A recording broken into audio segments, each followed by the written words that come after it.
Hi అండి, నేనైతే మీ రాజుని. ఇవాళ అయితే నాకు బాగా కావాల్సిన అక్క అయితే వాళ్ళ బ్రదర్ పెళ్లి కోసం అని చెప్పి కొబ్బరి బొండం ఆర్డర్ ఇచ్చారు. సరే అని చెప్పి నేను ఇంకా స్టార్ట్ చేశాను. గ్రీన్ కలర్ మొత్తం కూడా కొబ్బరి బొండంకి వేసేసాను. ఆ తర్వాత నేను ఒక లవ్ సింబల్ గీసాను అనమాట. దాంట్లో రెడ్ వేద్దామని చెప్పి కూర్చున్నా. ఇంకా వేస్తుంటే ఏమైందంటే నాకు బాగా ఆతృత అనమాట. ఉబ్బు ఆగదు, ఇంకా వేయాలి, పీకేసేయాలి, పొడి చేసేయాలి అని చెప్పేసి ఇంకా వేస్తుంటే ఇక నేను ఒక మిస్టేక్ అయితే గమనించిన. ఏంటంటే గ్రీన్ కలర్ ఆరక ముందుకి నా ఆతృతకి వేయడం వల్ల రెడ్ అండ్ గ్రీన్ రెండు మిక్స్ అయిపోయి డిఫరెంట్ కలర్ అయితే ఫామ్ అవ్వడం స్టార్ట్ అయింది.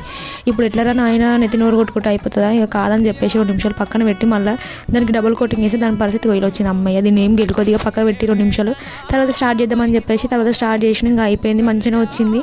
అయినా నాకు ఏదో వెల్తీగా అనిపించింది. దీనికి ఏదైనా ఇంకేదైనా డిజైన్ గుర్తొచ్చేటప్పుడు వీళ్ళకి ఐటమ్స్ చూపిద్దామని అనుకున్నాను. ఇక చూడండి, మీకు కూడా అవసరమైతే ఈ ఐటమ్స్ ఎప్పుడైనా ఇంట్లో చేసుకోనీకి సరే యూజ్ అవుతాయి అని చెప్పేసి ఇవన్నీ తీసుకున్నారు. ఇక బొక్క బోర్లో పడతారు ఎందుకు అంటున్నారు అనుకున్నారా?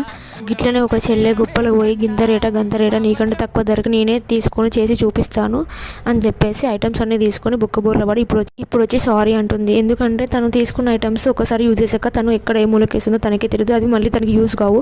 ఇంకోటి తను చేసేటప్పుడు బ్యాక్ పెయిన్ వస్తుందండి. సో అది ఒకటి వేస్ట్, ఐటమ్స్ వేస్ట్. ఇంకోటి తను ఎంచుకున్న డిజైన్ నేను చేసినట్టుగా తనకి రాదు, ఎందుకంటే తను ఫస్ట్ టైం చేస్తుంది కాబట్టి తను ఎక్స్పెక్ట్ చేస్తున్న డిజైన్ అయితే రాదు. సో నేను ఏమంటున్నానంటే, మీరు ఎక్కడైతే కొబ్బరి బొండం ఆర్డర్ ఇస్తారో అక్కడే 50-100 బార్గింగ్ చేసి మీరు అక్కడే నచ్చిన డిజైన్ చేయించుకుంటే మీకు బెస్ట్. పెళ్లి టైంలో బిజీగా ఉంటారు, సో టైం వేస్ట్, మనీ కూడా వేస్ట్. అండ్ ఫైనల్ లుక్ ఎలా వచ్చిందో చెప్పండి.